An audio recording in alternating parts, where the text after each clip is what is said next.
बिस्मिल्लाहिर्रहमानिर्रहीम। अस्सलाम वालेकुम। ग़ज़वा ताइफ़ दर हकीकत ग़ज़वा हुनैन का फैलाव है। चूँकि हवाज़िन और सकीफ़ के बेशतर शिकस्त खुर्दा अफराद अपने जनरल कमांडर मालिक बिन औफ़ नसरी के साथ भाग कर ताइफ़ ही आए थे और यहीं किला बंद हो गए थे, लिहाजा रसूलुल्लाह सल्लल्लाहु अलैहि वसल्लम ने हुनैन से फ़ारिग होकर जाराना में माल गनीमत जमा फरमा कर इसी माह शवाल 8 हिजरी में ताइफ़ का क़सद फरमाया। इस मकसद के लिए खालिद बिन वलीद रज़ियल्लाहु तआला अन्हु की सरकर्दगी में 1000 फ़ौज का हरावल दस्ता रवाना किया गया। फिर रसूलुल्लाह ने ख़ुद ताइफ़ का रुख फरमाया। रास्ता में नखला, यमानिया, फिर करन मनाजिल, फिर लैया से गुज़र हुआ। लैया में मालिक बिन औफ़ का एक किला था, आपने इसे मुनहदम करा दिया। फिर सफ़र जारी रखते हुए ताइफ़ पहुँचे और किला ताइफ़ के करीब ख़ैमा ज़न होकर उसका मुहासरा कर लिया। मुहासरा ने कदरे तूल पकड़ा, चनाचे सही मुस्लिम में हज़रत अनस की रिवायत है कि ये 40 दिन तक जारी रहा। अहले सैर में से बाज़ ने इसकी मुद्दत 20 दिन बताई, बाज़ ने 10 दिन और बाज़ ने 18 दिन और बाज़ ने 15 दिन भी बताई। दौरान मुहासरा दोनों तरफ से तीर अंदाज़ी और पत्थरबाजी के वाक़यात भी पेश आते रहे। बल्कि पहले पहल जब मुसलमानों ने मुहासरा किया तो किला के अंदर से इस पर इस शिद्दत से तीर अंदाज़ी की गई कि मालूम होता था कि टिड्डी दिल छाया हुआ है। इससे मुतअद्दिद मुसलमान ज़ख्मी हुए, 12 शहीद हुए और इन्हें अपना कैंप उठाकर मौजूदा मस्जिद ताइफ़ के पास ले जाना पड़ा। रसूलुल्लाह ने इस सूरत हाल से निपटने के लिए अहले ताइफ़ पर मनजनीक नस्ब की और मुतअद्दिद गोले फेंके, जिससे किला की दीवार में शिगाफ पड़ गया और मुसलमानों की एक जमात दबाबा के अंदर घुसकर आग लगाने के लिए दीवार तक पहुँच गई। लेकिन दुश्मन ने इन पर लोहे के जलते टुकड़े फेंके, जिससे मजबूर होकर मुसलमान दबाबा के नीचे से बाहर निकल आए। मगर बाहर निकले तो दुश्मन ने इन पर तीरों की बारिश कर दी, जिससे बहुत से मुसलमान शहीद हो गए। रसूलुल्लाह ने दुश्मन को ज़ेर करने के लिए एक जंगी हिकमत अमली के तौर पर हुक्म दिया कि अंगूर के दरख्त काट कर जला दिए जाएं। मुसलमानों ने ज़रा बढ़ चढ़ कर ही कटाई कर दी। इस पर सकीफ़ ने अल्लाह और कराबत का वास्ता देकर गुजारिश की कि दरख्तों को काटना बंद कर दें। रसूलुल्लाह ने अल्लाह के वास्ते और कराबत का ख्याल रखते हुए हाथ रोक लिया। फिर मुहासरा के दौरान रसूलुल्लाह के मनादी ने ऐलान किया कि जो ग़ुलाम किला से उतरकर हमारे पास आ जाएगा वो आज़ाद है। इस ऐलान पर 23 आदमी किला से निकलकर मुसलमानों में शामिल हो गए।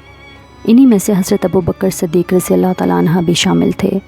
वो किला की दीवार पर चढ़कर एक चरखी या गरारी की मदद से, जिसके ज़रिए राहट से पानी खींचा जाता है, लटक कर नीचे आ गए।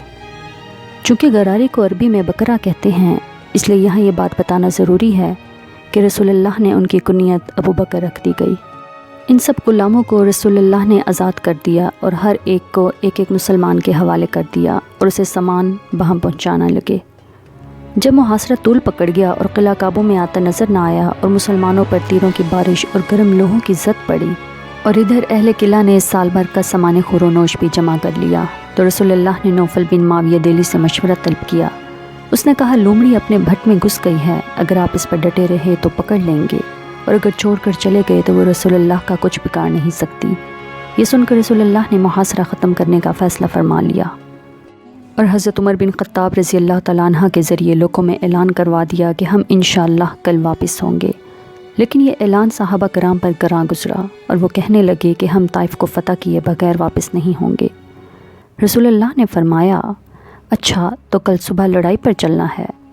चनाचे दूसरे दिन लोग लड़ाई पर निकल पड़े, लेकिन चोट खाने के सिवा कुछ हासिल ना हुआ।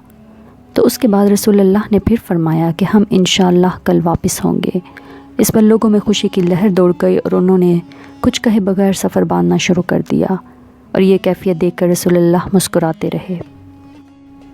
उसके बाद जब लोगों ने कूच किया तो आपने फरमाया कि यूँ कहो कि हम पलटने वाले, तौबा करने वाले, इबादत गुज़ार हैं और अपने रब की हम्द करने वाले हैं। कहा गया कि अल्लाह के रसूल आप सकीफ़ पर बद्दुआ करें। रसूलुल्लाह ने फरमाया, ए अल्लाह सकीफ़ को हिदायत दे और इन्हें वापस ले आ। ताइफ़ से मुहासरा उठाकर रसूलुल्लाह जाराना तशरीफ़ लाए। यहाँ अमवाल गनीमत का बहुत बड़ा ज़ख़ीरा जमा था। 24,000 ऊँट, 40,000 से ज़ायद बकरियाँ और कई मन चांदी और 6,000 कैदी भी शामिल थे। असीरान जंग के बारे में रसूलुल्लाह ने इनके रिश्तेदारों के आने का इंतज़ार फरमाया, लेकिन कई दिन गुजर जाने के बावजूद जब कोई ना आया तो आपने माल गनीमत को तकसीम फरमा देने का हुक्म दे दिया। مکہ اور اس کے اطراف کے 9 مسلم رئیسوں کو آپ نے بڑے بڑے انعاموں سے نوازا، یہاں تک کہ کسی کو 300 اونٹ، کسی کو 200 اونٹ، کسی کو 100 اونٹ کے انعام کے طور پر بھی عطا فرما دیے، اور اسی طرح بکریوں کو بھی نہایت فیاضی کے ساتھ تقسیم فرمایا۔ اب جب اموال غنیمت کی تقسیم سے فارغ ہو چکے تو قبیلہ بنی سعد کے رئیس زبیر ابو سرد چند معززین کے ساتھ بارگاہ رسالت میں حاضر ہوئے اور اسیران جنگ کی رہائی کے بارے میں درخواست پیش کی۔ اس موقع پر زبیر ابو سرد نے ایک بہت مؤثر تقریر کی، جس کا خلاصہ یہ بیان کیا گیا ہے کہ اے محمد صلی اللہ علیہ وسلم، آپ نے ہمارے خاندان کی ایک عورت حلیمہ کا دودھ پیا ہے، اور آپ نے جن عورتوں کو ان چھپروں میں قید کر رکھا ہے ان میں سے بہت سی آپ کی رضائی پھوپھیاں اور بہت سی آپ کی خالائیں ہیں۔ خدا کی قسم، اگر عرب کے بادشاہوں میں سے کسی بادشاہ نے ہمارے خاندان کی کسی عورت کا دودھ پیا ہوتا تو ہم کو اس سے بہت زیادہ امیدیں وابستہ ہوتی، اور آپ سے تو اور بھی زیادہ ہماری توقعات وابستہ ہیں، لہٰذا آپ ان سب قیدیوں کو رہا فرما دیجیے۔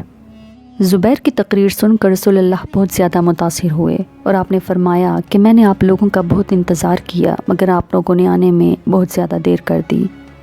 بہرحال میرے خاندان والوں کے حصہ میں جس قدر لونڈی غلام آئے ہیں میں نے ان سب کو آزاد کر دیا، لیکن اب عام رہائی کی تدبیر یہ ہے کہ نماز کے وقت جب مجمع ہو تو آپ لوگ اپنی درخواست سب کے سامنے پیش کریں۔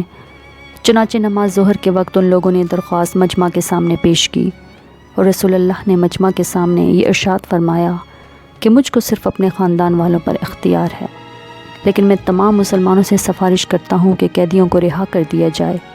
یہ سن کر تمام انصار اور مہاجرین اور دوسرے تمام مجاہدین نے بھی عرض کیا کہ یا رسول اللہ، ہمارا حصہ بھی حاضر ہے، آپ ان لوگوں کو بھی آزاد فرما دیں۔